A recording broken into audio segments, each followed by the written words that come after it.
سمجھتے ہوئے جلد سے جلد اس کے لیے کچھ اقدام اٹھائیں۔ آئیے کچھ نکات، کچھ پوائنٹس کیسے ہم کریں رکھتا ہوں۔ اولاد کی تربیت میں جو سب سے پہلا پوائنٹ، سب سے پہلا نقطہ ہوگا جس سے ہم اولاد کی تربیت شروع کریں گے، وہ کیا ہوگا بتائیں آپ کو؟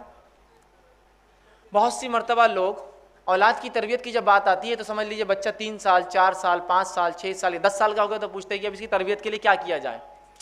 اولاد کی تربیت کا پہلا مرحلہ اولاد کی پیدائش کے بعد نہیں شروع ہوتا ہے۔ اولاد کی تربیت کا پہلا مرحلہ اس کے لیے صحیح ماں کے انتخاب سے شروع ہوتا ہے۔ اسلام میں اولاد کی تربیت پیدائش کی بات فکر نہیں ہوتی ہے، اس کے پیدا ہونے سے پہلے اس کے لیے صحیح ماں کا انتظام وہاں سے ہوتی ہے شروع، یاد رکھیے۔ تو سب سے پہلے نیک بیوی کی تلاش یا نیک بہو کی تلاش، گھر کا اگر ذمہ دار ڈھونڈ رہا ہے تو نیک بہو کی تلاش کریں گا، خود فرد انسان ڈھونڈ رہا ہے تو وہ نیک بیوی کی تلاش کریں گا۔ سب سے پہلا کام اولاد کی تربیت میں اس کا حق ہے۔ عمر ابن خطاب رضی اللہ عنہ کے پاس ایک مرتبہ ایک نوجوان کا واقعہ ہوا کہ اس کے والد نے اس نوجوان کو کھینچ کر عمر ابن خطاب رضی اللہ عنہ کے پاس اور کہا امیر المومنین، میرا بیٹا میرے حقوق نہیں دیتا، میرے ادھیکار میرے رائٹس نہیں دیتا ہے، نصیحت کیجئے، واعظ کیجئے، اسے سمجھائیے۔ امیر المومنین کچھ بولنے سے پہلے اس لڑکے نے کہا امیر المومنین 1 منٹ رکیے، ذرا رکیے، پہلے یہ بتائیے میرے والد کے مجھ پر کیا حق ہے، اس سے پہلے یہ بتائیے میرے کیا حق تھے میری والد پر۔ اور سوال فطری تھا، پہلے اولاد تو بعد میں آتی ہے تو ظاہر ہے اس کے پہلے حق ہوتے، جب بڑی ہوتی تو والدین کے دیتی ہے۔ تو امیر المومنین نے کہا اولاد کا پہلا حق یہ ہے کہ اس کے لیے نیک ماں کی تلاش کی جائے، دوسرا حق یہ ہے کہ اس کا اچھا سا نام رکھا جائے، تیسرا حق یہ ہے کہ اس کی صحیح سے تربیت کی جائے، پڑھایا اور لکھایا جائے۔ تو اس لڑکے نے کہا امیر المومنین، جو میرا والد میری کمپلین لے کر آیا، شکایت لے کر آیا ہے، سب سے پہلے اس نے میرے نیک ماں کا انتخاب نہیں کیا، ایک مجوسیہ سے اس نے شادی کی۔ دوسرا، میرا نام جو میرا حق تھا دوسرا کی اچھا رکھے، میرا نام گبریلا رکھ دیا۔ گبریلا سمجھتے نا، وہ گوبر کے اندر کیڑا ہوتا ہے ایک بڑا کالا، وہ گوبر جمع کرتا رہتا ہے، میرا نام صحیح نہیں رکھا، اور میری تعلیم اور تربیت میں اس نے جو ہے کوئی محنت اور مشقت نہیں کی۔ تب امیر المومنین عمر ابن خطاب رضی اللہ عنہ نے جو ہے فرمایا اور کہا کہ تم اپنی اولاد کا حق نہیں دیتے ہو، اور اولاد بڑی ہونے کے بعد جب تمہارے حق نہیں دیتی ہے تو مجھ سے آ کے حقوق مانگتے ہو اس کے۔ سمجھ رہے بات کو؟ تو اولاد کا پہلا حق شروع ہوتا ہے، تربیت کا پہلا مرحلہ، فرسٹ سٹیج اس کی پیدائش کے بعد سے نہیں، اس بات کو خاص دھیان دے، وہ ہے نکاح کے لیے صحیح لڑکی کا انتخاب، صحیح لڑکے کا انتخاب، صحیح بہو کا انتخاب، صحیح داماد کے انتخاب سے شروع ہوتا ہے۔ اس لیے کہ ایک دیندار لڑکی ہی اپنے اولاد کو دین سکھائیں گی، ایک دیندار باپ ہی جو لڑکا جو باپ بنے گا وہی اپنے بچوں کو دین کی تعلیم دے گا۔ اب یہ مرحلے کو چھوڑ کر آپ کہیں گے آپ کیسے ہمارے بچوں کی تربیت کریں، تو آپ اگر پہلی سٹیپ میں گر جائیں گے تو باقی کا کیا ہوگا؟ دینداری کو اپنے نکاح میں ترجیح دیجیے۔ ہم کہاں دینداری کو اپنے نکاحوں میں آج ترجیح دے رہے ہیں؟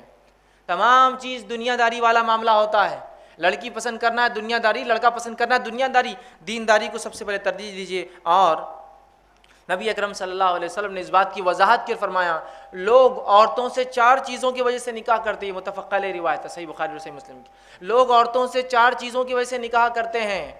پہلا، ولی مالہا، اس کے مال کو دیکھ کر لوگ نکاح کرتے ہیں۔ دوسرا، ولی جمالہا، اس کی خوبصورتی کو دیکھ کر لوگ نکاح کرتے ہیں۔ ولی حسبہا، اس کے ننیال اور ددیال خاندان کو دیکھ کر نکاح کرتے ہیں۔ ولی دینہا، اور چوتھی چیز دنیا کے اعتبار سے لوگ کیا کرتے ہیں، آخری میں چوتھی چیز دینداری دیکھ کر جو نکاح کرتے ہیں۔ اے مسلمان نوجوانوں، تمہارے ہاتھ مٹی لگو، تم دینداری کو لازم جانو نکاح میں۔ دینداری سب سے افضل ہے نکاح میں، یاد رکھیے۔ آج دینداری کو ہم کوئی ترجیح نہیں دے رہے، یاد رکھیے، جس کے نتیجے میں اولاد کی تربیت پھر کہاں سے ہونے والی ہے؟ نبی اکرم صلی اللہ علیہ وسلم نے کتنی پیاری بات کی حدیث کے اندر، اور آپ نے فرمایا، صحیح مسلم کی روایت ہے، الدنیا کلھا متاع، دنیا جمع کرنے کی چیز ہے، وخیر متاع الدنیا المرأۃ الصالحہ، اور اس میں سب سے بہترین سامان یا چیز جو ایک انسان کو مل جاتی ہے وہ نیک بیوی ہے، اس سے بہترین کوئی چیز نہیں دنیا میں نیک بیوی سے۔ تو سب سے پہلا کام اولاد کی تربیت میں کیا کرنا ہوگا؟ نیک بیوی کا انتخاب، نیک شوہر کا انتخاب، نیک بہو کا انتخاب، نیک داماد کا انتخاب۔ اب جب 2 نیک لوگ ملیں گے تو نسلیں نیک ہوں گی، جب 2 بد لوگ ملیں گے تو نسلیں بری ہوں گی۔ یہ اللہ کا فضل ہے کہ اس امت کو نکاح کی اس نے اجازت دی، بلکہ حکم دیا، ورنہ دیگر قوموں میں یہ ہوتا ہے نیک لوگ شادی نہیں کرتے اور ان کی نسلیں کم ہوتی ہیں، برے لوگ نکاح کرتے ہیں اور وہ بڑھتے جاتے ہیں۔ ایک انسان نیک بن گیا، اب وہ شادی نہیں کر سکتا۔ اسلام میں ایک انسان نیک ہے، نکاح کر سکتا ہے، تو ظاہر سی بات ہے نیک لوگ آگے بڑھیں گے، ورنہ دوسری قوم میں نیک لوگ ختم ہو جاتے ہیں اور برے لوگ بڑھتے جاتے ہیں۔ تو بہرحال سب سے پہلا مرحلہ جہاں سے تربیت کی ابتدا سٹارٹ ہوں گی وہ مرحلہ ہے، وہ ماں کے انتخاب سے شروع ہوتا ہے، اس کو سب سے پہلے ہم دھیان دیں۔ دوسری چیز جو دوسرا اسٹیپ رہیں گا ہمارا اولاد کی تربیت میں، وہ یہ ہے کہ جب نکاح ہو جائے جو دینداری کی بنیاد پر ہو، اس کے بعد والدین نیک اولاد کی اللہ سے دعا کرے۔ اس کا بھی بڑا تاثیر اور اثر ہوتا ہے۔ کس چیز کی دعا کرے؟ نیک اولاد کی والدین اللہ سے دعا کرے۔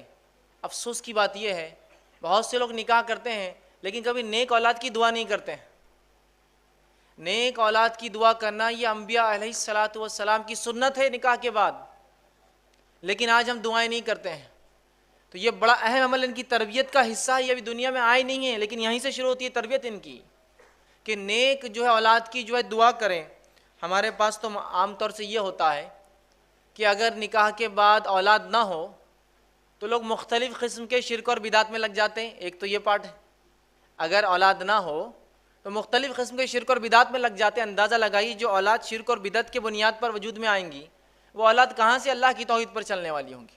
شرک اور بدعت میں لگ جاتے ہیں۔ اور دوسرا ایک عجیب حال رہتا ہے اس امت کا کہ جب کسی کا نکاح ہو جاتا ہے بس ہر تھوڑے دن کو گڈ نیوز کب ہے، گڈ نیوز کب ہے۔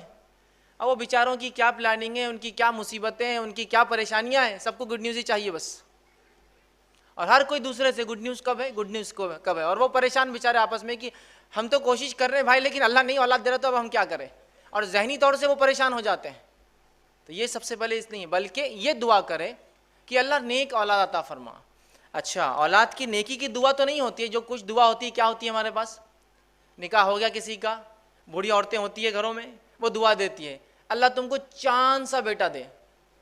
کیسا بیٹا چاہیے ہونا بھی؟ تو چاند سا۔ اگر میں کہتا ہوں اللہ نے واقعے میں دعا سن لی تو ایک تو گول صورت کا پیدا ہوں گا، اور اتنا چمکدار کوئی انسان ہوگا تو کوئی پسند کرے گا اس کو، دھبے والا اور اس سے ایک دم چمکدار، اور وہ بھی چاند سا کیا چاہیے؟ بیٹا ہی چاہیے۔ ہے نہیں ہے یہ بات عام؟ دعا کیا کرنی چاہیے اولاد کے لیے؟ کیسی اولاد کی دعا کرنی چاہیے؟ آئیے وہ دعا ہم دیکھتے ہیں سورہ صافات سورہ نمبر 37 آیت نمبر 100 میں اللہ رب العزت فرماتا ہے، اور ابراہیم علیہ الصلاۃ والسلام نے جب دوسرا نکاح کیا، چونکہ آپ کو پہلی بیوی سے اولاد نہیں تھی، تو دعا کی اور فرمایا ربی حب لی من الصالحین، اے اللہ نیک اولاد عطا فرما۔ یہ ہے دعا۔ لڑکا ہو، لڑکی ہو، گورا ہو، ٹھیک ہے، یا کالا ہو، جو ہے جس طرح سے صحت مند ہو، بیمار ہو، لیکن نیک ہونا اللہ اصل ہے۔ یہ صالح اولاد عطا فرما، صالح اولاد کی دعا کیجئے، نیک اولاد کی دعا کیجئے، اس لیے کہ بہت سی بار اولادیں تو جو ہے ہو سکتا ہے جیسی دعا کری چاند جیسا بڑی خوبصورت ہو جائے، لیکن اگر اس میں گن نہ ہو اچھے تو کیا فائدہ۔ ایک طرف دیکھیے اب ادھر ابو لہب ہے جس کے تعلق سے روایت میں آتا ہے کہ اس کے کسی بیٹے کا نام لہب نہیں تھا، لیکن اتنا گورا چٹا تھا، عرب تھا، کہ جب خوش ہوتا یا غصے میں آتا تو آنکھ کے انگارے جیسا لال ہو جاتا۔ لہب آنکھ کے انگارے کو کہتے تھے، ابو لہب، فائدہ ہے اس کی اس گوری چمڑی کا کچھ۔ اور وہاں بلال ہے جو حبشی ہے، نسلاً جو ہے وہ جو ہے ابیسینین ہے، حبشی ہے، غلام ہے، دیکھنے کے اعتبار سے روایت میں آتا چپٹے ہیں، گال چپٹے ہیں، ہونٹ موٹے موٹے ہیں، کالے ہیں، لیکن بلال جنت میں جائیں گے۔ نبی اکرم صلی اللہ علیہ وسلم فرماتے ہیں میں جب معراج میں گیا تو بلال تمہارے چپلوں کی کھڑاؤں کی آواز میں نے جنت میں سنی، تو بلال جنت جائیں گے۔ ابو لہب کا تو اعلان ہو گیا دنیا کے اندر ہی۔ تو اصل چیز نیکی ہے، نیکی کی دعا۔ تو یہ دعائیں اثر رکھتی ہے، اولاد کی تربیت کا مرحلہ ہے۔ دوسرا ہم دیکھتے ہیں ابراہیم علیہ الصلوۃ والسلام اولاد کی دعا کرتے ہیں، سورہ غافر سورہ نمبر 40 آیت نمبر 14 میں، رب اجعلنی مقیم الصلاۃ ومن ذریتی ربنا وتقبل دعا، اے اللہ مجھے اور میری ذریت کو نماز کا پابند بنا، نماز قائم کرنے والا بنا۔ اولاد پیدائش سے پہلے نیک اور نماز قائم کرنے والا اولاد کی دعائیں ہو رہی ہیں۔ اسی طرح زکریا علیہ الصلوۃ والسلام نے جب دعا کی اولاد کی، سورہ آل عمران سورہ نمبر 38 میں اللہ نے فرمایا کہا رب ہب لی من لدنک ذریۃ طیبہ، اے اللہ مجھے نیک اولاد عطا فرما۔ تو نیک اولاد کی دعا ہو، نکاح کے لیے نیک لڑکی کا انتخاب، اس کے بعد اولاد کے لیے نیک ہونے کی دعائیں کی جائے۔ دوسرا اسٹیپ ہے۔ تیسرا مرحلہ جو ہمیں کرنا ہے، تیسرا اسٹیپ اولاد کی تربیت میں وہ کیا ہے؟ وہ یہ ہے کہ اسلامی طریقے سے اولاد کا استقبال ہوگا جب وہ دنیا میں آئیں گی۔ ہمارے پاس جب اولاد اللہ دے دیتا ہے، عطا فرما دیتا ہے، اس کا استقبال غیر اسلامی رسومات سے ہوتا ہے۔ جس کام کی شروعات ہی غیر شرعی ہو اس کا خاتمہ کیسا ہوگا اندازہ لگا لیجئے۔ غیر اسلامی رسومات سے ویلکم کرتے اپنے چلڈرنس کو، اپنے بچوں کو ہم لوگ اس دنیا کے اندر اسلامی رسومات سے ویلکم کیجئے. اور اسلامی رسومات کیا ہے ویلکم کرنے کے؟ کہ جب بچہ پیدا ہو تو کسی نیک انسان کے پاس اسے لے جایا جائے، وہ کھجور چابیں گا اور اس کے منہ میں جو ہے ڈالیں گا.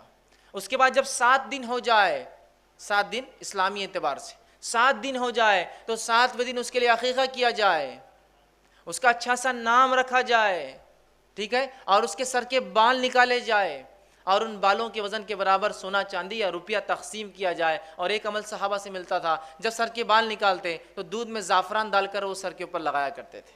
یہ سب کرنا ہے. اب ہمارے بچوں کا ویلکم کیسے ہوتا ہے؟ کیسے ہوتا ہے؟ ایک ہوتا ہے چھٹی 6th ڈے پروگرام، ایگزیکٹلی شریعت کے بتاوے 7ویں دن سے ایک دن پہلے ہوتا ہے، لیکن شریعت جو بتاتی 7ویں دن نہیں ہوتا ہے. چھٹی کی ایک کوئی رسم ہوتی ہے، آپ کے پاس پتہ نہیں الگ ہوتی ہوں گی، لیکن ہوتی ہے ہر جگہ. پوری عورتیں جمع ہوتی ہے، وہ دیا جلاتی ہے، اس پہ کچھ کاجل جمع کرتی ہے، چھوٹے چھوٹے برتن بچی ہو تو لا کے دیے جاتے ہیں، لڑکا ہو تو کچھ تحفے تحائف دیے جاتے ہیں. یہ چھٹی ہوتا ہے. اور اس کے بعد 40ویں دن ایک پروگرام ہوتا ہے، اس کو بولتے ہیں چلا. بڑے دھوم دھام سے وہ چلائے آ جائیے، چلائے آ جائیے، کارڈ بھی تقسیم ہوتے ہیں، ہال لیا جاتا ہے. جس بچے کا ویلکم غیر شرعی بنیادوں پر ہو رہا ہے، جس کا ویلکم 7th ڈے ہونا چاہیے تھا، 7ویں دن جو عقیقہ ہونا چاہیے تھا، نام، وہ تمام چیز چھوڑ کر ہم غیر اسلامی رسومات اپناتے ہیں. پھر بولتے ہیں اللہ یہ بچے ہمارے بے دینی کیوں ہو جا رہے ہیں؟ اس لیے کہ آپ نے تو شروعات ہی ان کی بے دینی سے کی ہے. کوشش اثرات رکھتی ہے اپنے اندر، یہ بات طے ہے نا. کوشش اثرات رکھتی ہے، بات طے ہے نا. کیا کوشش کی اس بچے کے ویلکم کے لیے آپ نے؟ یہ غیر اسلامی طریقے. اور اگر کوئی کہے کہ بس 7ویں دن عقیقہ کرنا ہے، ارے جانے دو، دیکھیں گے فلاں ہے، یہ ہے، اور کتنے لاکھ بہانے. نہیں وہ بچہ ابھی جو نانی کے گھر پیدا ہوا تو ابھی بیوی جو یہاں نہیں ہے، بچہ نہیں ہے، تو ابھی عقیقہ کیا؟ نہیں ابھی ایک ساتھ اپن 4-5 بچے جمع کریں گے، پھر ایک ساتھ عقیقہ کریں گے، چاہے بڑی دعوت ایک ساتھ ہو، ہے نا. ہوتا ہے بہت سے لوگ. دیکھو اب کتنے بچے ہو گئے اپنے کو؟ 4 ہوگا. 4 کے حساب سے بہت ہو گیا نا، اچھا ہو گیا. 2 بکرے لڑکے کے، 2-3 لڑکیاں، اور تو یہ 5 بکروں کی بڑی دعوت کریں گے اپن.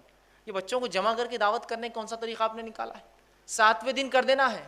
اس لیے کہ نبی اکرم صلی اللہ علیہ وسلم فرماتے ہیں، جامع ترمذی کی روایت ہے، سمرہ بن جندب رضی اللہ عنہ اس کے راوی، وہ کہتے ہیں عقیقے کے بدلے بچہ رہن ہوتا ہے. اور بزنس کمیونٹی رہن کیا ہوتا ہے زیادہ اچھے سمجھتی ہے. رہن کوئی چیز دیکھ کر کوئی چیز لی جاتی ہے، رہن سمجھتے ہو. پھر بولتے ہیں بچے بیمار ہو جاتے ہیں، بچوں کو یہ ہو رہا. آپ نے اپنا رہن چھڑایا کہاں اب تک؟ رہن کسی چیز کے بدلے، گروی جس کو بولتے ہیں، بچہ رہن ہوتا ہے عقیقے کے بدلے میں. جب انسان عقیقہ کرتا ہے تو اس کو چھڑا لیتا ہے.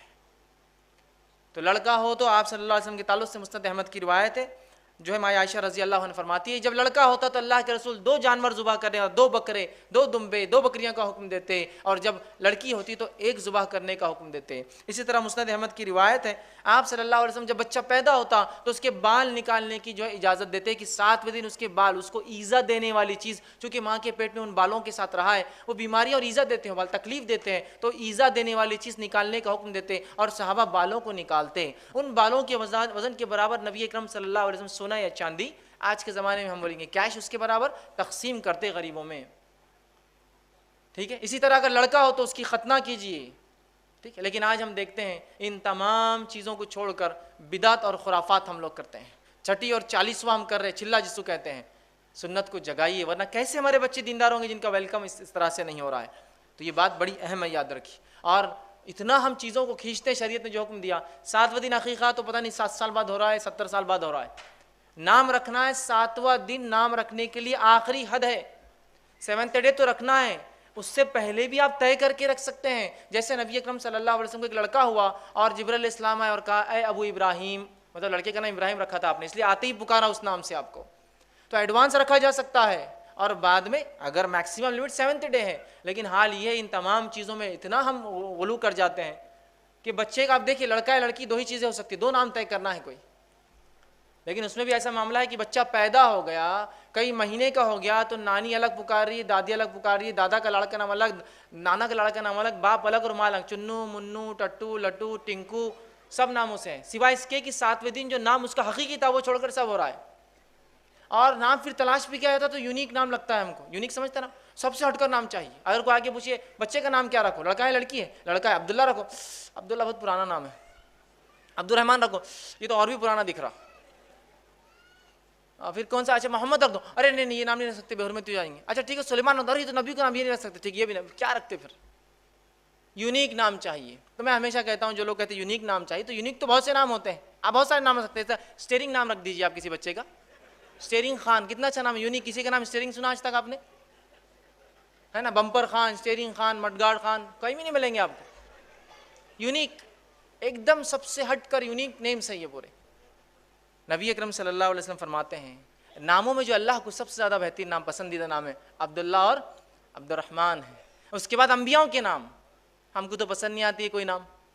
انبیاؤں کے 25 نام ہیں جو قرآن میں دیے گئے, اور باقی نام اللہ کے جو ہم سب جانتے ہیں, جو ذاتی اور صفتی نام ہیں. کہاں رکھتے ہیں, کہاں رکھتے ہیں؟ تو ان ناموں کو رکھیے, ان کی تاثیر, ان کے اثرات ہے کہ بچے کو کس تربیت کے, کس نہج پر, کس طریقے پر آپ چلانا چاہتے ہیں, اس کے نام بتاتا ہے, انڈیکیٹ کرتا ہے. سمجھ رہے ہیں آپ بات کو؟ اور بچے میں وہ اخلاق نظر آنا شروع ہو جاتے بچپن سے. اگر کسی ایک بچے کا نام سلمان رکھا جائے, رکھنے کا وجہ سلمان فارسی ہے, تو بچے میں سلمان فارسی جیسے اخلاق اور عادت اتوار ہوں گے. اور رکھنے کا نام دوسرے سلمان صاحب ہے تو پھر مشکل ہوتا ہے, بچے میں وہی سب چیزیں نظر آتی, پھر بولتی ہے ایسا ٹیڑھا میڑھا کیوں ہو جاتا محفلوں میں جا کر, فلاں چیزیں کیوں کرتا, چونکہ اس کی تربیت ہی اس نام پہ ہوئی نا. نام نسبت جوڑتے ہیں نا کسی سے لے جا کر. ایک نو مسلم تھے, ان سے پوچھا گیا کہ آپ کیا نام پسند کریں گے اپنے لیے, تو کہا میں پسند کروں گا عبد الممیت. آپ نے عبد الحی نام تو بہت سنے ہوں گے نا, زندگی دینے والے کا بندہ. تو کہا میرے کو نام پسند ہے عبد الممیت, موت کو دینے والے کا بندہ. تو لوگوں نے کہا عبد الممیت کہاں نام رکھتے ہیں لوگ, تمہیں کیوں پسند ہے؟ تو کہا مجھے اس لیے پسند ہے کہ موت کے بعد تو اپنے رب سے ملوں گا جا کر, اس لیے عبد الممیت, موت کا دینے والا. نام رکھیے اللہ کے, انبیاؤں کے, اور جو ہے صحابہ کے نام جو بہرحال ہم رکھ سکتے ہیں. چوتھی چیز جو اولاد کا حق بھی ہے, یہ پورے حقوق بھی یاد رکھیے, نیک ماں کا چننا, دعائیں کرنا, ٹھیک ہے, اس کے عقیقہ کرنا, یہ سب حق بھی ہے اس کے, یاد رکھیے, اور تربیت کا حصہ بھی ہے. چوتھا اس کا حق بھی اور تربیت کا حصہ بھی وہ یہ ہے کہ رضاعت, دودھ پلانا اس کو, یہ اس کا حق بھی ہے, یہ تربیت کا مرحلہ بھی ہے. ٹھیک, یہ بڑی اہم چیز ہے, اس لیے کہ ماں کا دودھ وہ تقاضوں کو پورے کرتا ہے جو صحت کے لیے, تندرستی کے لیے, توانائی کے لیے ضروری ہے, اور ساتھ میں وہ غذائیت بھی ہوتا ہے اس کے لیے, یاد رکھیے. اور اس سے بڑھ کر جو چیز ہوتی ہے وہ ممتا ہے, وہ ریلیشن شپ ہے, وہ محبت اور الفت ہے جو ماں سے ہوتی ہے, جو دودھ کے ڈبوں میں وہ صفت نہیں آ سکتی کبھی, یاد رکھیے. مجبوریاں الگ چیز ہوتی ہے. اسی طرح ہم دیکھتے ہیں عمرو بن عاص رضی اللہ عنہ اپنے بیوی سے کہا کرتے تھے جب ان کے بچے کو دودھ پلاتی, کہ دیکھ اپنے بچے کو ایسا دودھ نہ پلانا جیسے جانور اپنے بچوں کو دودھ پلاتے ہیں, اس لیے کہ دودھ اس نیت سے, اس محبت اور الفت سے پلانا کہ تجھ پر اللہ کی ایک مخلوق ڈیپینڈ ہے اور وہ پرورش پا رہی ہے, یہی بچہ آگے چل کے اللہ کی عبادت کرے گا اور کئی نیک کام کرے گا, اس نیت سے اسے دودھ پلانا. تو کیا تربیت ہوں گی ایسے ماحول میں ان بچوں کی جن کے والدین دینداری کو ترجیح دے رہے ہیں, انتخاب نکاح میں دینداری ہے, اولاد کی پیدائش کے لیے دعائیں ہو رہی ہے, اولاد کی پیدائش کے بعد اس کے عقیقے ہو رہے ہیں, جو احکامات پورے ہو رہے ہیں, اس کو رضاعت کا, اس کا حق دیا جا رہا ہے. ان بچوں کی تربیت بہت مختلف ہوتی ہے, یاد رکھیے. آئیے پانچواں نکات جو تربیت کا وہ یہ ہے, جو جب بچہ بولنے لگے. ویسے تربیت کے 3 فیز ہوتے ہیں, پہلا گھر کے اندر, دوسرا اسکول اور مدرسے والا فیز, اور تیسرا سماج والا فیز, سوسائٹی والا فیز. تو اب یہ فیز چالو ہو رہا گھر والا. اب بچہ پیدا ہو گیا, عقیقہ ہو گیا, نام رکھ دیا, ٹھیک ہے, رضاعت کا اس کا ہو گیا. اب رضاعت کے ہی عمر کے اندر کبھی کبھار بچے بولنے لگتے ہیں, یا اس کے بعد 2 سال تک بچے بولنے لگتے ہیں. اب جب بچہ بولنے لگے تو تربیت کا ایک اہم مرحلہ چالو ہو جاتا ہے. حالانکہ بچہ جب نہیں بھی بولتا ہے تو وہ تربیت پاتا ہوتا ہے, سیکھتا رہتا ہے. وہ اس اعتبار سے کہ بچے بولتے نہیں ہیں لیکن جو سنتے ہیں ان کو کیپچر کرتے رہتے ہیں, اور جب بولنا سیکھتے ہیں تو وہی باتیں بولتے ہیں جو وہ بچپن میں سنتے آ رہے تھے, بچپن میں سنتے آ رہے تھے. یاد رکھیے, یہ بڑی اہم بات ہے, یاد رکھیے. تو ان کو اللہ کا نام لینا سکھائے, اس لیے کہ نبی اکرم صلی اللہ علیہ وسلم فرماتے ہیں جس کا پہلا کلمہ لا الہ الا اللہ اور جس کا آخری جملہ زندگی کا لا الہ الا اللہ رہا, وہ کامیاب ہو جائیں گا. اب پہلا جملہ ایک بچے کا لا الہ الا اللہ کیسے ہوگا مجھے بتائیے. کیا آپ کا بچہ 2 سال کا ہوتا ہے ڈائریکٹ لا الہ الا اللہ بول دیں گا؟ جب تک کہ وہ بچپن سے, اس کی چھوٹی عمر سے, اس کے جھولے میں جب تھا اور اس کی ماں اس سے کہتی تھی کہو لا الہ الا اللہ, اور باپ کہتا تھا بولو لا الہ الا اللہ, تو بچہ جب بڑا ہوگا وہ بار بار سنتا ہے لا الہ الا اللہ, لا الہ, باپ بولتی ہے, باپ بولتا ہے, چچا بولتا ہے, ماموں بولتا ہے, نانی بولتی ہے, نانا بولتا ہے, تو بچہ جب پہلا جملہ نکالے گا لا الہ الا اللہ نکالے گا. لیکن اب ہم کیا سکھاتے, بچہ بولنے لگا تو بیٹے ممی بولو, ابو بولو, ٹھیک ہے, اماں اور ابا تو بولیں گا ہی نا وہ زندگی میں, جب بات سیکھیں گا تو سب چیزیں بولیں گا وہ. لیکن اگر شروعات لا الہ الا اللہ سے ہو تو کتنی بڑی بات. یا بولو اللہ, بولو بیٹے اللہ, تو بچہ پھر سنتا ہے کہ میرے ماں باپ کچھ ابھار رہے ہیں مجھے کسی چیز کی طرف, اللہ اللہ, تو اللہ بولیں گا. ہمارے پاس تو یہ کہ اللہ تو بہت اس سے زیادہ کچھ دوسری چیزیں سنتا ہے دن اور رات, ہے نا. ٹی وی کے سامنے بچہ پڑا ہے، چھوٹا سا بچہ 2-3 بار ٹی وی دیکھتے رہتا ہے، اور والدین فخر سے بولتے ہیں اتنا چھوٹا لیکن اتنی ٹی وی دیکھتا ہے، سنتا ہی نہیں ہماری. تو پھر وہ لا الہ نہیں بولتا، ہو پھر وہ کیا کیا بولتے ہوئے بڑا ہوتا ہے، وہ بولنے کی ضرورت نہیں مجھے. ماں باپ کو کبھی بولتے رہے مہمان آئے تو اپنے بچے کو اندر رکھو، یہ کچھ بھی بکتا آ کر، کچھ بھی بکتا اندر کرو، کیوں تو اس نے جو سنا وہ بک دیتا ہے. وہ تو بچے ایک ریکارڈر ہوتے ہیں، ایمٹی ریکارڈر، جو سنتے ہیں ریکارڈ کرتے جاتے ہیں، ریکارڈ کرتے جاتے ہیں، اور جب بولتے ہیں وہ سب بولتے ہیں جو انہوں نے اتنے 2 سال میں ریکارڈ کیا ہے، بولنے لگ جاتے ہیں. سمجھ رہے آپ؟ تو انہیں اللہ کا نام لینا سکھائیے. وہ عمر سے جب 1 مہینہ 2 مہینے کا ہے تب سے اس کو ترغیب دو، بیٹا کہو لا الہ الا اللہ. تو جب وہ بولیں گا پہلی بار 12 مہینے میں یا 13 مہینے میں یا 14 مہینے میں یا 2 سال میں، تو کہیں گا لا الہ الا اللہ. بڑی بات ہے، یاد رکھیے، یہ بڑے اہم مراحل ہیں. جب بولتا ہے، ہمارے پاس تو حال یہ ہے کہ اسے توتلی زبان میں گالیاں سکھاتے ہیں لوگ. سکھاتے ہی نہیں سکھاتے ہیں. ارے دیکھو ہمارا بچہ کتنی توتلی زبان میں تتے بولتا ہے. سکھاتے ہی نہیں سکھاتے ہیں. اور مہمانوں کے سامنے بولو بیٹا بولو، ایک بار بولو انکل کو کیسا آپ بولتے، تو انکل کو آگے بولتا تتے. اب اس کے بعد جب بڑا ہوتا اور جب وہ صحیح زبان سیکھتا اور جب بولتا انکل کو کتے، تو پھر پتہ چلتا انکل کو کیا ہوا، اور ماں باپ کو پتہ چلتا اب کیا ہوا. ہوتا ہی نہیں ہوتا ہے. اور یاد رکھیے ایک بات، وہ لوگ خاص طور سے جو بچوں کو غلط الفاظ سکھاتے ہیں، نبی اکرم صلی اللہ علیہ وسلم کی اس بات کو یاد رکھیے کہ جو انسان کسی کی ترغیب دینے پر کوئی نیکی یا کوئی برائی کریں گا، جب تک وہ نیکی چلتے رہیں گی ثواب ملیں گا، جب تک وہ برائی چلتے رہیں گے اس کا جو ہے گناہ ملتا رہے گا. ایک معصوم بچے کو ایک گندا کلمہ سکھانا وہ زندگی بھر کا وبال لے لینا ہے، اور ایک بچے کو صحیح تربیت دے کے اچھے جملے سکھانا. تو ہمارا تو کام یہ ہو کہ ہم دوسروں کے بچوں کو گود میں لے تو کہا بیٹا لا الہ الا اللہ، تاکہ بچہ کہے انکل بھی لا الہ الا اللہ بولتے، ابو بھی لا الہ الا اللہ بولتے، مما بھی لا الہ الا اللہ بولتے، دادا بھی یہ بولتے، مجھے بولنا ضروری ہے لا الہ الا اللہ. ماحول اور سماج بنائیے اس طرح سے.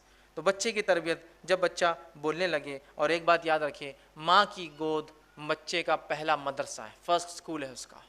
وہ اسکول میں اس کو رائٹ کائنڈ آف گائیڈنس اور تربیت یا اس کی جو ہے پرورش بہت زیادہ ضروری. یاد رکھیے اگر ایسا نہ ہوا تو بہت ساری برائیاں سماج میں پھیل رہی ہیں اور پھیلتے جائیں گی. چھٹا نکات جو وہ یہ ہے کہ اولاد کے بیچ عدل کرے. اب ایک اولاد ہوئی، تربیت کا مرحلہ ہوا، سیکنڈ کے ٹائم آپ عادی ہو جاتے، پہلے سے پریکٹس ہوتی ہے آپ کو کیا کیا آپ نے کیا تھا. اب ایک سے زیادہ اولادیں آپ کو ہو گئی ہیں، تو ان میں انصاف کرے. بہت سی مرتبہ اولاد میں انصاف نہ کرنے کی وجہ سے اولاد کو آپ چاہے کتنی تربیت کریں ان کی تربیت نہیں ہوتی. کیوں؟ لڑکا اور لڑکی کا فرق، لڑکے اور لڑکے میں فرق کہ گورا لڑکا اور کالا لڑکا کسی کا ہے. 2 لڑکے ہیں ڈبل شیڈ کے اندر، ایک لڑکا بہت گورا ہے، ایک لڑکا بہت کالا ہے. تو آپ دیکھیے ماں باپ فرق کرتے ہیں، عدل نہیں کرتے بچوں میں. کہاں ہے میرا گورو، آ بیٹا ادھر. تو گویا وہ دوسرا بچہ جیسا کم رنگ ہوتا ہے وہ صرف دیکھتے رہتا ہے میرا والد کیوں کرتا ہے میرے ساتھ ایسی ناانصافی. بچے بہت زیادہ غور کرتے ہیں اور بہت جلدی نتیجے نکال لیتے ہیں. یاد رکھیے لڑکا اور لڑکی کا فرق کہ لڑکی عمر میں 10 سال بڑی ہے آپ کے بیٹے سے، اور آپ اس بہن کو، اس چھوٹے سے بھائی کو بھیا بولنے لگاتے ہو. بولتی میں 10 سال بڑی ہوں اور میں بھیا کیوں بولوں اس لڑکے کو. نہیں بیٹے تم کو بھائی ہے، مطلب احسان ہوا تم پر اللہ نے کیا تم کو بھائی دے دیا. وہ بھائی بولیں گی اس کو، وہ بولیں گا اس کو بہن اور باجی، وہ نام لیں گی اس کا، چھوٹا ہے اس سے 10 سال. نہیں بھیا بولو، بھائی ہے نا تمہارا، رسپیکٹ کرو اس کی. یہ ناانصافی ہے. لڑکی اور لڑکے میں ناانصافی، لڑکے اور لڑکے میں ناانصافی، یہ اسلام میں درست نہیں ہے، پسندیدہ نہیں ہے. یہ ناانصافی سے اولاد کی تربیت نہیں ہو پاتی ہے، بچے نفرت کرنے لگ جاتے ہیں والدین سے. ایک مرتبہ کا واقعہ ہے، صحیح بخاری کی روایت ہے. نعمان بن بشیر رضی اللہ عنہ فرماتے ہیں میرے والد ایک بار گھر آئے اور کہا کہ میں نعمان کے نام پر فلاں زمین یا ایک غلام اسے دیتا ہوں. نعمان کی والدہ بڑی ہوشیار عورت تھی. انہوں نے کہا کہ یہ بات جب تک میں قبول نہیں کروں گی جب تک نبی اکرم صلی اللہ علیہ وسلم کے پاس چل کر آپ یہ نہ کہیں. وہ تینوں مل کر جاتے ہیں، نبی اکرم صلی اللہ علیہ وسلم کے ساتھ جاتے ہیں، اور نعمان بھی ساتھ ہوتے ہیں. ان کے والد کہتے ہیں، ان کی والدہ کہتی ہے اللہ کے رسول، نعمان کے والد نے نعمان بن کو جو ہے بشیر نے جو ہے نعمان کو جو ہے ایک غلام دیا ہے تحفے میں، تو کیا یہ ٹھیک ہے؟ تو اللہ کے رسول نے فرمایا کہ تمہیں کتنے بچے ہیں؟ کیا صرف ایک ہی ہے نعمان؟ تو کہا نہیں اور بھی ہے. تو کیا تم سب کو غلام دے رہے ہو تحفے میں؟ تو کہا نہیں. تو پھر کہا میں ایسے ظلم کے معاملے پر گواہ نہیں بنتا کہ ایک بچے کو دیا یا دوسرے کو نہیں. بہت سے والدین ہوتے تحفہ لے جاتے ہیں، 2 بچے گھر میں ایک کو لے جاتے ہیں، نہیں میرا ایک بہت سنتا دوسرا نہیں سنتا تو ایک کو دوں گا. نہیں، تحفے تحائف میں ناانصافی نہیں. حتیٰ کہ اگر نافرمان اولاد بھی ہے تو وراثت میں حصہ کم نہیں ہوتا ہے اس کا. جب وراثت میں نہیں ہوتا نافرمان اولاد کا تو بچپن میں کیسے آپ ان سے ناانصافی کر سکتے ہیں؟ برابر تحفے لائیے، برابر سلوک کیجئے دونوں کے ساتھ، لڑکا ہو لڑکی ہو، لڑکا ہو لڑکا ہو، دونوں میں ہر انسان کی الگ صفتیں اور خصلتیں ہوتی ہیں جن کی وجہ سے کچھ آپ کو پسند ہوں گی کچھ نہیں، لیکن اس سے اولاد میں فرق مت کیجیے، بھید بھاؤ مت کیجیے۔ ساتواں مرحلہ، ساتواں پوائنٹ جو اولاد کی تربیت میں وہ یہ ہے کہ انہیں عقیدہ سکھائے۔ جب بچے اب بول رہے ہیں، آپ نے انہیں کلمے سکھائے، اچھی اچھی باتیں سکھائی، اس کے بعد انہیں عقیدہ اسلام سکھائے، عقیدہ اسلام سکھائے۔ اور ایسے نہیں کہ عقیدہ اسلام کو استادی سکھائیں گا، گھر میں والدین سکھائیں گے، ماں سکھائیں گی، باپ سکھائیں گا اسے عقیدہ۔ اللہ رحم کرے ایسی ماں پر اور ایسے باپ پر جو بچے کے ساتھ گھوم رہے ہیں، پھر رہے ہیں، اور چلتے اور پھرتے انہیں عقیدہ سکھاتے ہیں کہ باہر نکلیں بیٹا، یہ جھاڑ ہے، یہ کتنا ہرا ہے، یہ ہمیں ہوا ان سے جو فلاں ہوتی ہے، یہ کاربن ڈائی آکسائڈ پیتے ہیں، آکسیجن دیتے ہیں، انہیں کس نے بنایا؟ اللہ نے۔ اس بچے کے دل میں اللہ کی توحید جاگتی ہے، اس کی ربوبیت جاگتی ہے، اس کی محبت جاگتی ہے، کیسا میرا رب ہے جس نے میرے لیے انتظام کیا جھاڑوں کا، اور یہ جانور ہے بیٹا کس نے بنایا انہیں؟ اللہ نے، جن کا ہم فائدہ اٹھاتے ہیں۔ یہ گھر ہمیں دیا، کس نے دیا ہمیں یہ گھر؟ اللہ نے۔ بیٹا اس کا ہم دیکھو کتنی فائدہ، ان نعمتوں کا شکر ادا کرو بیٹا، بچوں کو سکھائیے۔ عبداللہ بن عباس رضی اللہ عنہ فرماتے ہیں، میں چھوٹا تھا، نبی اکرم صلی اللہ علیہ وسلم کے ساتھ اونٹ پر سوار ہوا، اور سوار ہونے کے بعد اللہ کے رسول نے مجھے کچھ باتیں سکھائی۔ یہ تربیت کی بڑی اچھی باتیں جو اللہ کے رسول نے عبداللہ کو سکھائی تھی۔ آپ صلی اللہ علیہ وسلم نے، یہ چھوٹے تھے، سکھایا اور فرما کہا۔ پہلی چیز جو نصیحت کی عبداللہ کو، جو جامع ترمذی کی روایت ہے اس کے اندر جو ہے 5 نصیحتیں، اور مسند احمد کی روایت میں اضافی اور 3 نصیحتیں، 4 نصیحتیں، ٹوٹل 9 ہوئے نصیحتیں۔ پہلا کہا تربیت کر رہے بچے کے عقیدے کی، کہا عبداللہ سے تم اللہ کے احکام کی حفاظت کرو، وہ تمہاری حفاظت کریں گا۔ عبداللہ، اے بیٹے، اے غلام، اے پیارے لڑکے، تم اللہ کے احکام کی حفاظت کرو، اللہ تمہاری حفاظت کریں گا۔ تم اللہ کے احکام کی حفاظت کرو گے، تم اسے اپنے سامنے پاؤ گے مدد کے وقت، اس کی جب تمہیں ضرورت ہوں گی، تکلیف میں ہوں گے، اس کی مدد تمہارے سامنے ہوں گی۔ پھر فرمایا تیسری بات، جب تم کو کوئی سوال ہو تو اللہ سے کرنا، جب کوئی چیز مانگنا ہو بیٹا تو کس سے مانگنا؟ اللہ سے مانگنا۔ پھر فرماتے اللہ کے رسول چوتھی بات، جب جو ہے مدد طلب کرو تو اللہ سے بیٹا مدد طلب کرنا۔ پانچویں بات فرماتے یاد رکھو، ساری دنیا بھی اگر تمہارے خلاف جمع ہو جائے تو کچھ نہیں بگاڑ سکتی سوائے وہ جو اللہ چاہے، اور ساری دنیا بھی جمع ہو کے تمہیں کچھ فائدہ پہنچانا چاہے تو کچھ فائدہ نہیں پہنچا سکتی سوائے جو اللہ چاہے۔ کیسا عقیدہ بنا رہے اس بچے کا مضبوط؟ اب یہ بچہ آپ کو لگتا ہے کہ کہیں بھی جا کر سر ٹکیں گا اور کبھی اپنے زندگی میں شرک اور جو بدعت اور خرافات کریں گا؟ بالکل نہیں۔ اسی طرح مسند احمد میں اور آگے نصیحتیں 4 اور اضافی ہے۔ چھٹی بات جو اس روایت میں آتی وہ یہ ہے، خوشحالی میں اس کی طرف رجوع کرنا اے بچے، تو پریشان حالی میں اللہ تمہیں کبھی فراموش نہیں کرے گا۔ خوشحالی میں یاد رکھنا تم اللہ کو، وہ تمہیں جو ہے کبھی فراموش جو ہے تنگ دستی میں نہیں کریں گا۔ آگے 7ویں نصیحت کرتے یاد رکھو، جو چیز تمہیں نہیں ملی ہے بیٹا، اے بچے، تو تمہیں نہیں مل سکتی تھی، اور جو تمہیں مل گیا تم سے وہ کوئی نہیں چھین سکتا ہے۔ کیا پیاری تربیت دے رہے اس بچے کو۔ پھر آگے فرماتے اللہ کے رسول اور کہتے ہیں یاد رکھو، اللہ کی مدد صبر سے وابستہ ہے۔ بچے کو اللہ کی مدد صبر سے وابستہ ہے، کوشش تکلیف کے ساتھ ہے، پھر فرماتے ہیں آسانی تنگی کے ساتھ ہوتی ہے۔ کتنی پیاری پیاری نصیحتیں اس بچے کو عقیدے کے طور پہ نبی اکرم صلی اللہ علیہ وسلم سکھا رہے ہیں۔ ٹھیک ہے، 8واں پوائنٹ جو اولاد کی تربیت میں ہم یاد رکھیں گے وہ یہ ہے، بچے کی تربیت میں ماں کا کردار۔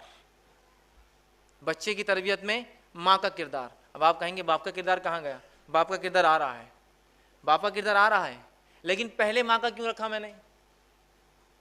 پہلے کیوں رکھا؟ اس لیے کہ ماں اولاد کی تربیت کے لیے اصل ذمہ دار ہے۔ باپ بھی ہے لیکن ماں اصل ہے۔ آپ کہیں گے وہ کیسے؟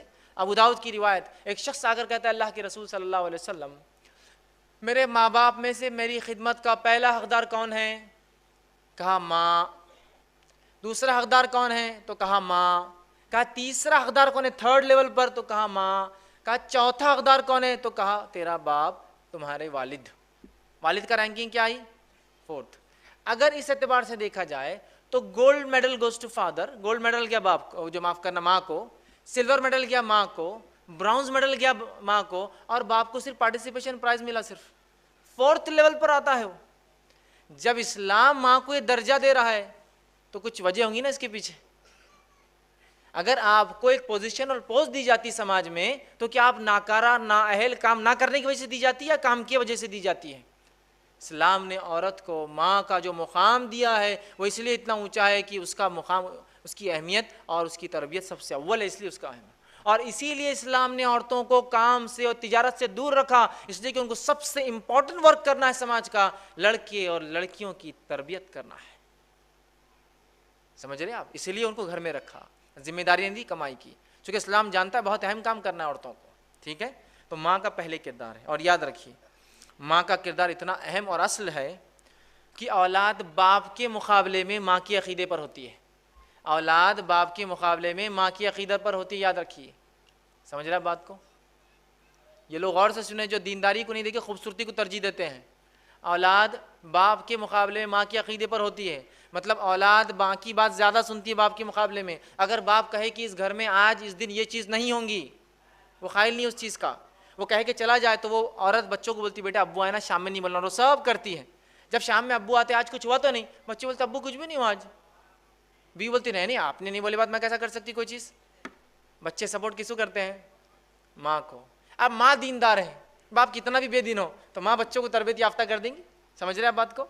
تو ماں کا کردار اہم ہے. اور ماں کے عقیدے بچہ ہوتا ہے. اس کی پہلی دلیل نوح علیہ السلام کا بیٹا ہے. چونکہ آپ کی بیوی ایمان نہیں لائی, آپ کا بیٹا بھی ایمان نہیں لایا. اس لیے میں نے کہا بچے ماں کے عقیدے پہ ہوتے ہیں باپ کے مقابلے میں.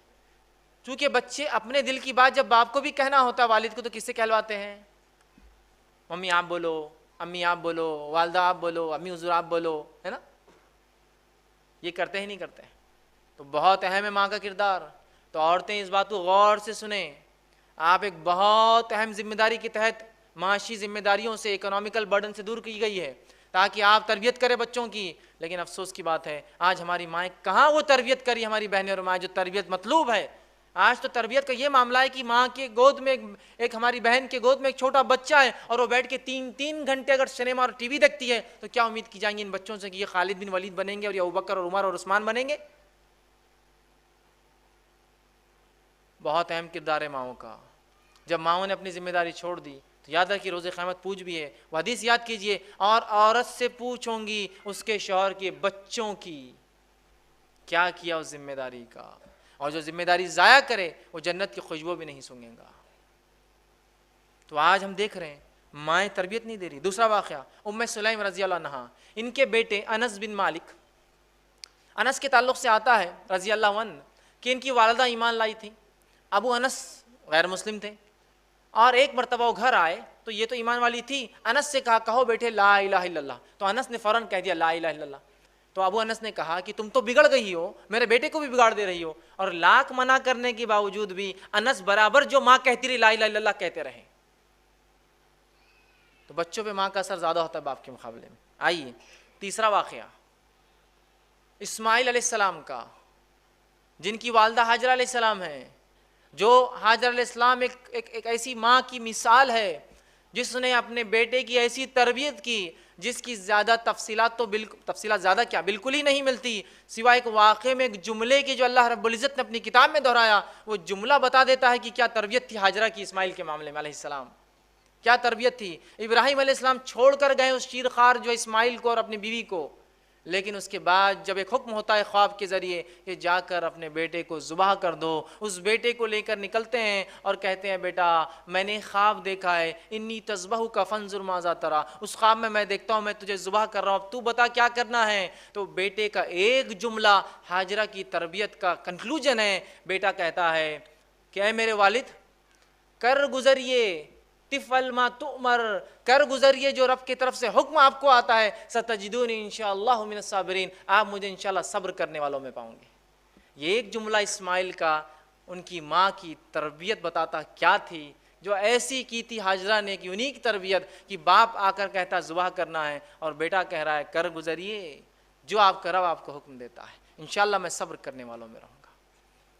تو بچے ماں کے عقیدے پر ہوتے ہیں. ماں دیندار تھی, اسماعیل بھی دیندار تھے, اور اس حد تک کہ جو کہا بس کرنا ہے تو آپ کر دیجئے قربان, ہے نا. اسی طرح ہم دیکھتے ہیں اس مرحلے میں ایک چیز کو خاص خیال رکھیں, وہ یہ ہے کہ مائیں اور باپ دونوں مل کر بچوں کو لاڑ اتنا نہ کر دے کہ بچے لاڑ میں عام زبان میں کہتے ہیں سڑ نہ جائے, ورنہ بہت سی بار اتنا لاڑ ایکسٹراڈنری ہو جاتا ہے کہ پھر بعد میں بچوں کو کنٹرول کرنا ناممکن ہو جاتا ہے. سمجھ رہے آپ بات کو؟ تو یہ مرحلہ بہت اہم ہے.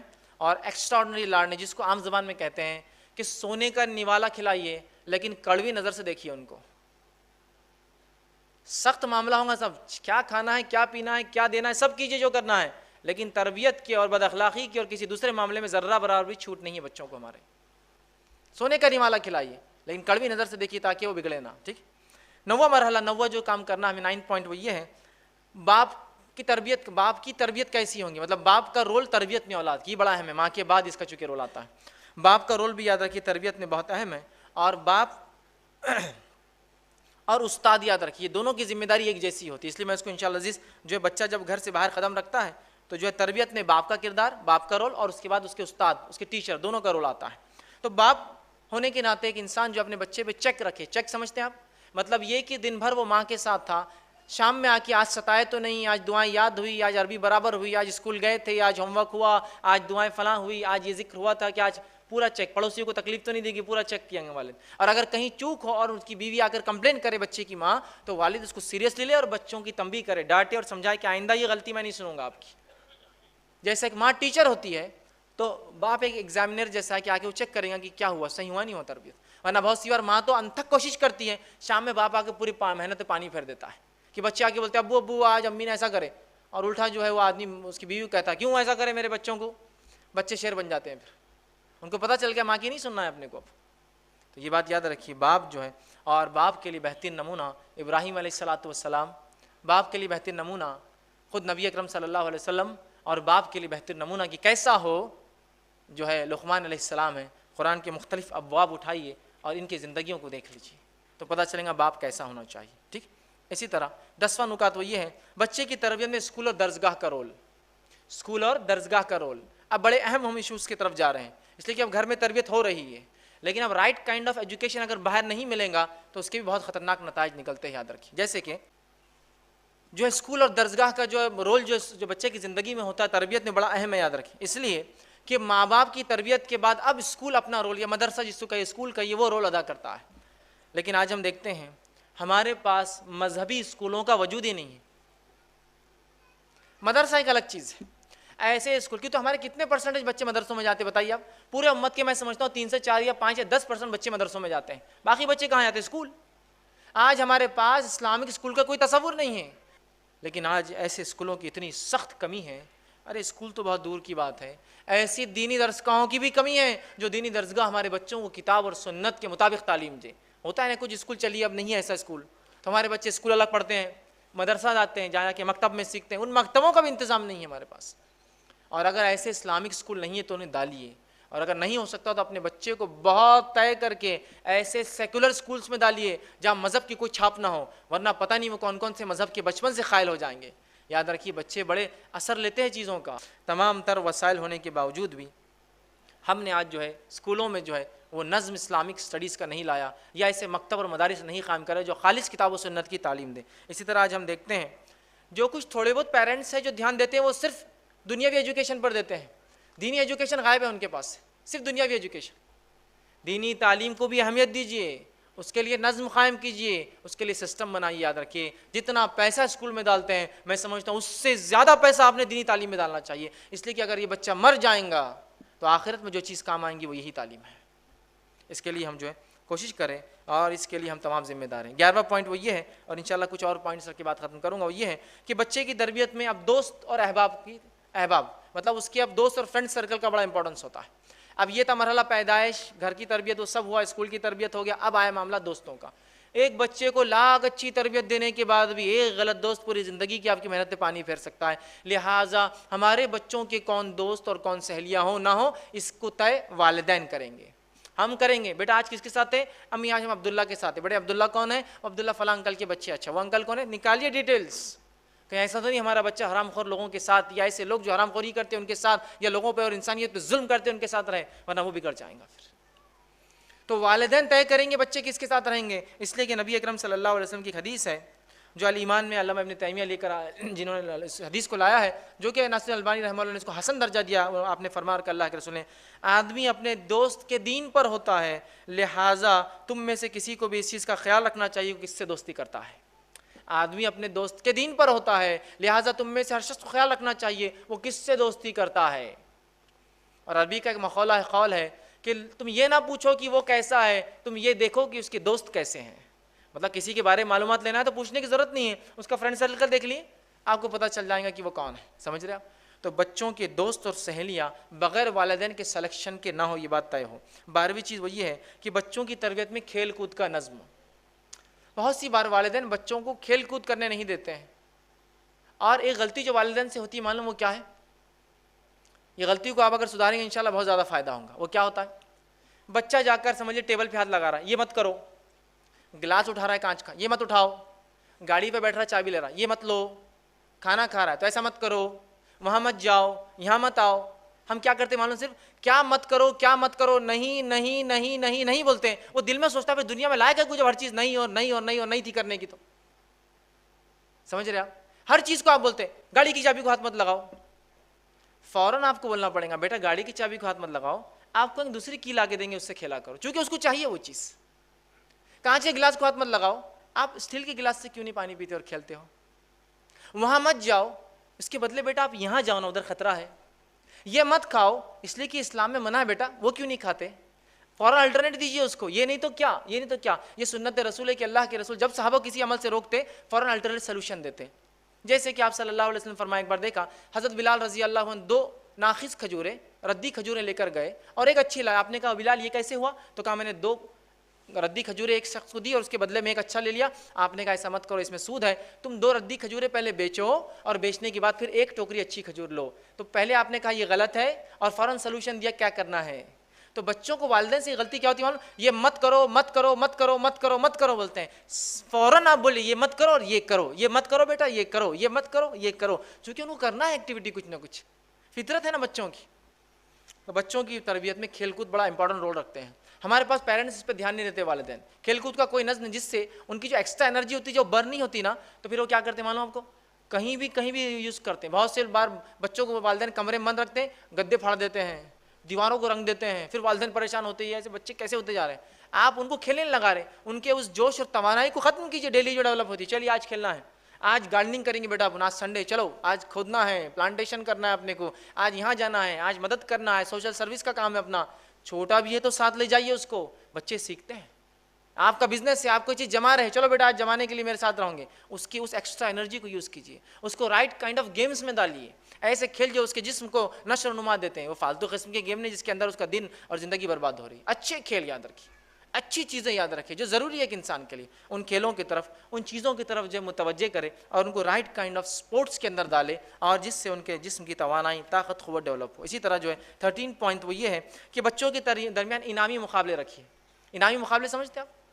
کمپٹیشن رکھیے کہ چلو آج دونوں خیرت کروں گے، آپ اس پہ انعام ملیں گا. آج دونوں قرآن کون زیادہ پڑھتا ہے اس پہ انعام ملیں گا. آج سیرت طیبہ پر ایک کمپٹیشن ہے، آپ ایگزام دو فلاں ملیں گا. آج یہ کرو گے تو یہ ملیں گا، یہ پڑھو گے تو یہ دیا جائے گا. شام تک یہ دعا کرو گے تو آج ایک کیڈبری آپ کے لیتا ہے شام میں. کون پڑھے گا سب سے پہلے؟ اگر آپ اس سال ایسے کامیاب ہوتے، اتنے پارے حفظ کرتے تو ایک گاڑی آپ کو آج دینے والے اس مہینے، اس سال. ہم ان کے اندر مقابلے رکھیے، اس سے جوش و جذبہ بڑھتا ہے اور بچے بہت زیادہ وہ کام کر پاتے ہیں جو کام ویسے وہ نہیں کر پاتے ہیں. اسی طرح 14 پوائنٹ وہ یہ ہے کہ بچے کی تربیت میں ایمانیات کا اہتمام کیجیے. یاد رکھیے جیسے کہ اسلامیات اور اذکار کا اہتمام. حرام کاموں سے روک کر حلال چیزوں کو بتائیے. ان کے اخلاق ڈیولپ کیجیے، آداب ان کے اچھے کیجیے. نماز کو لے جائیے، 7 سال کے ہو جائے تو، اور 10 سال کے اور نہ جائے تو ان کو سزا دیجیے کہ نماز کو چلے. قرآن کی تلاوت انہیں سکھائیے. لباس کا شعور دیجیے کہ کون سا لباس صحیح ہے کون سا غلط. تعلیم دیجیے. بہادری سکھائیے تاکہ ہمارے بچے جو ہے بزدل نہ بن جائے کہ لوگوں کی مدد کرنا، آگے بڑھ کے کسی کو کام کو کرنا. یہ تمام چیزیں انہیں سکھائیے. ٹھیک ہے. 15واں پوائنٹ وہ یہ ہے کہ جو ہے تربیت کا جو ہے ایک نازک مرحلہ، اور اس کے بعد انشاءاللہ آخری پوائنٹ ہے نازک مرحلہ. وہ کیا ہے معلوم آپ کو؟ جب بچے اب ہمارے کالج جانے لگ جاتے ہیں، یہ بہت نازک مرحلہ ہوتا ہے. اب یہ کیا ہو گیا ہے کہ اسکول کی تعلیم سے نکل گئے اور اب یہ سماج کے اندر چلے جاتے ہیں. کہ تو کالج میں ویسی تعلیم نہیں ہوتی جو اسکول میں ہوتی ہے، جہاں کیئر ٹیک کیا جاتا ہے. کالج میں جو کرنا چاہے کرے، جو اچھا ہے وہ اچھا کر لیتا ہے، جو برے ہے وہ برے کام کرتے ہیں نا. تو اب کالج کا مرحلہ بڑا نازک ہوتا ہے. اس معاملے میں باپ اور ماں بچے کے دوست بن جائے. علی بن ابی طالب رضی اللہ عنہ فرماتے تھے بچے جب 7 سال تک ہوتے ہیں تو ہم ان سے کھیلتے ہیں، پھر 7 سال ہم انہیں تربیت دیتے ہیں اور 7 سال ہم ان کے دوست بن جاتے ہیں. ایسے کتنے والدین ہیں جو اپنے بچوں سے بات کرتے ہیں؟ وہ تو چھوڑیے، ایسے کتنے والدین ہیں، والدہ تو بھی ہوتی ہے، ایسے کتنے والد ہیں جن کو یہ پتا ہے کہ میرے 4 بچے کون کون سی کلاس میں. بڑا کچھ تو بھی پڑھتا، چھوٹا کچھ تو بھی کرتا، منجلا کچھ تو بھی کرتا، اس کا نہیں معلوم کیا کرتا. مطلب ان کو معلوم نہیں کون سی کلاس میں ہے. وہ ان کی اماں دیکھتی، میں زیادہ اس پہ ٹینشن نہیں لیتا، ان کی ماں کا کام ہے. آخری بار بیٹے سے کب بات کی تھی اپنے؟ نہیں میری بیٹی سے جمتی نہیں، میں گھرتا، میں اس کو گھرتا بس. اور انڈین فادر کا ایک عجیب مسئلہ ہے. انڈین فادر ایک اینگری ینگ مین رہتا ہمیشہ، ایک دم غصیلا نوجوان. مطلب حال یہ ہے کہ باپ گھر میں آ رہا تو بچے گھر سے باہر بھاگ جا رہے. امی بولتی ہے ابا آ گئے تو بچے پورے باہر، کوئی بیڈ روم میں، کوئی چھت پر، کوئی ادھر کی، تو باپ آ گیا۔ ہونا تو یہ چاہیے تھا کہ باپ آنے کے بعد اعلان ہو کہ باپ آ گیا تو بچے باپ کی طرف آئیے، باپ سے دور بھاگتے ہیں، چونکہ ہمارا جو باپ ہوتا ہے اینگری ینگ مین، پورے گھر باس کا غصہ، سڑک کا غصہ، ٹریفک کا غصہ، گاڑی کے خراب ہونے کا غصہ بیوی اور بچوں پہ نکالتا ہے آخر۔ اب جب وہ ریلیشن ڈیولپ نہیں ہوں گے تو کالج میں جب بچے جاتے ہیں تو ان میں جذبات چھلکتے ہیں، ان جذبات کو کس سے وہ شیئر کرے؟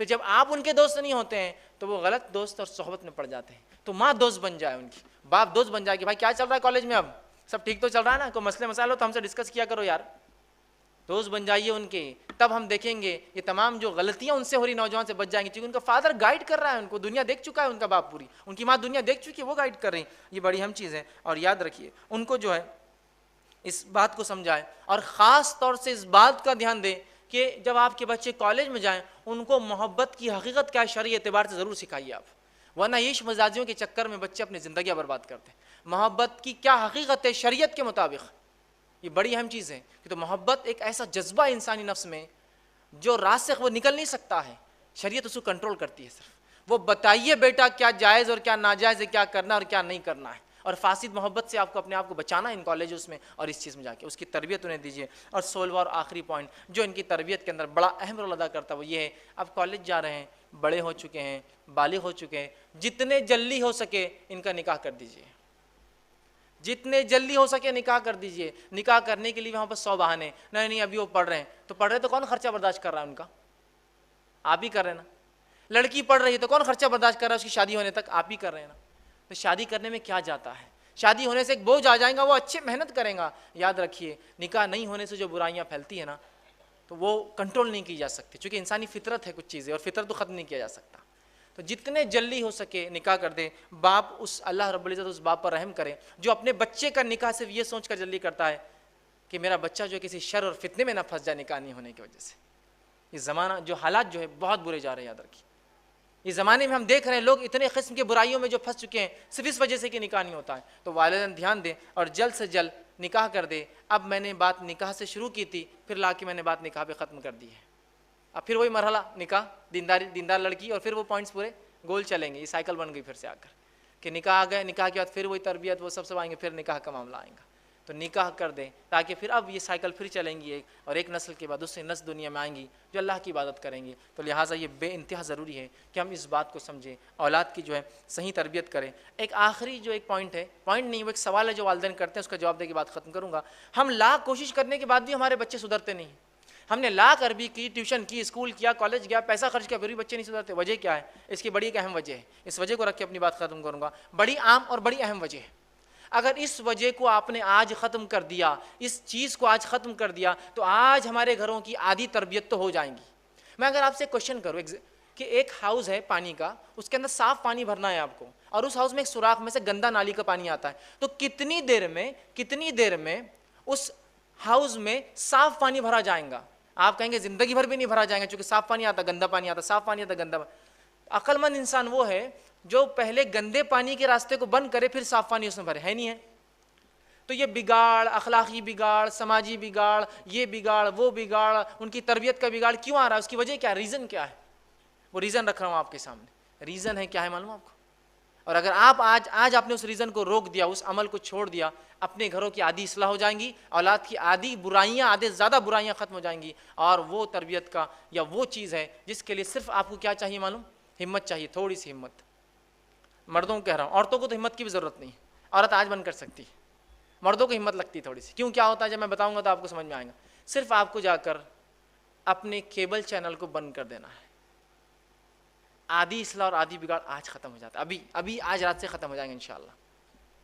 آپ لاکھ عربی پڑھائیے، لاکھ ٹیوشن لگائیے، لاکھ روپیہ خرچ کیجئے، لیکن ٹی وی پہ گھنٹوں بیٹھ کے جو برائی دیکھیں گے تو کیا آپ سمجھتے ہیں کیا وہ اچھائی کریں گے؟ پھر آج ہو جائیں گے۔ میں نے مردوں سے کیوں کہا کہ مردوں کی ہمت لگتی ہے؟ اس لیے کہ بہت سے مرد جوش میں آ جاتا ہے، آج بند کر دیتا ہوں، پھر جا کے بولتا بیگم بند کر دوں کیا؟